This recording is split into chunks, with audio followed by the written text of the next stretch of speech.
Hi, it's Lamorna, and today I'm going to give you a big list of how you can save money but still eat healthily.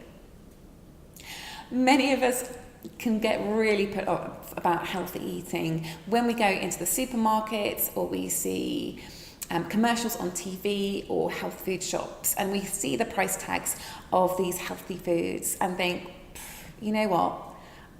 It's just much easier to stick with what I'm doing because that's safe and you know what it is, and there's absolutely nothing wrong with that. However, eating healthy food does not have to be expensive. So let's run through that list now and see which ones you're going to take up. Bulk buy. This can work really well, especially for things like meats, where you can buy a big tray of chicken breast from, for example, your cash and carry, instead of buying small packets. You can then pack these up individually into your freezer and just take them out when you need them. Brilliant. Frozen vegetables. Frozen vegetables can be as healthy as fresh, and you don't have to worry about them going off and wasting that money that you've spent. Make some space in the freezer, clear out everything that you don't need, that you haven't used, you're not even sure what they are, and make that space for some frozen veg.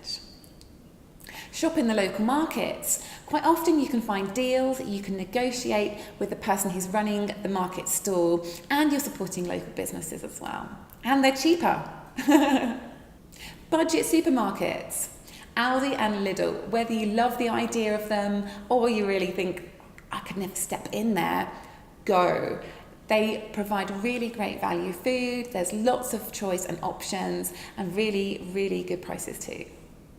Bog-offs. A buy one, get one free is a great way to save money because you're getting something for free. Do this on a healthy foods though, your lean meats, your fruits, your vegetables, your pulses, your beans, and not on the crisps of chocolate. Planning. With a little bit of planning in advance of the foods and the meals that you're going to cook, you can just buy what you need when you go to the supermarket instead of just picking up things randomly. Oh, I fancy this, I might grab that, we might cook that. Because at the end of the week, you will have a fridge full of food or a countertop full of food that is going off, it's going bad, and you end up throwing it away. Buy whole fruits and vegetables. Yes, you can buy spiralized courgette or bags of salad, and they're really convenient and make it really easy to cook and prepare food and meals. However, they do come at a premium and you're going to spend more money on those. So spiralize your own courgette and buy a whole lettuce and then save a few pennies that way. Another tip here relating to prep. Bulk cook. If you're bulk cooking, you can cook one meal, but maybe double the amounts so that you're cooking lots more of it. You can then put the extra portions in the freezer. You can use them for lunches. And also, bulk cooking, you can cook more than one meal at a time. This is going to save you time during the week, and it's going to make sure that you're using the ingredients that you've got in your fridge ready for the week ahead. Portion size. This is especially relevant if you are trying to lose weight and make sure you're in a calorie deficit, because if you're eating too much, then you'll be eating too many calories, and those extra calories are going to be stored as fat. If you're aware of your portion size, you may be eating a bit less, and also you're going to save a few pennies as well. Pick your own farms. So these are farms where they grow the fruits and vegetables, and you go along and you just pick what you want, and then they weigh it, and then they give you the price at the end. This could be a really fun day out. I had great memories of doing this and picking strawberries and raspberries as a child and just eating them as I went along. And you can save a few pennies too. Use vouchers and loyalty schemes. Most supermarkets these days do have some kind of points system, so take advantage of that. Don't forget about the points. Don't forget your card to collect the points, and use those additional points to then help get money off the food later on.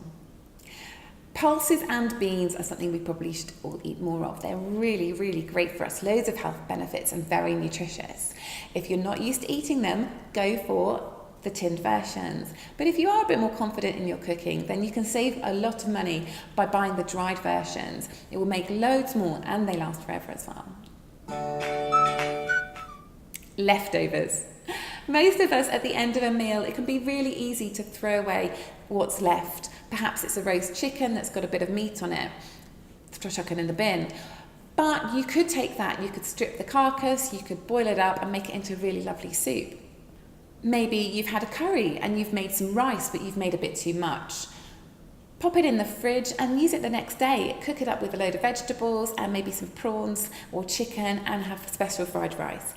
Be inventive and think about how you can reuse your leftovers to make them into new meals. Pre-made meals. Whilst they are really convenient, they do come at a cost and you're trading that time and money. So make your food from scratch. Making food from scratch does not have to take hours and hours at a time, and it is going to save you a lot of money too. Have a go at growing your own fruit and veg.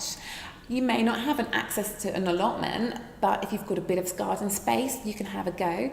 It can be really fun and very satisfying to grow your own vegetables. You can even think about a small planter box if you only have a small patio area, or even a window box if you're in a flat.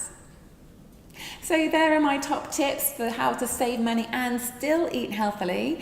Eating and having a healthy and nutritious diet does not need to cost the earth. If you like what I do, you can see more of me here, and here. And if you've got any other tips or any of the tips I've suggested sound good to you, please feel free to comment below. Or if you've got more tips, do feel free to post those for everybody else to see them as well. I will see you in my next video, but that's bye from me for now.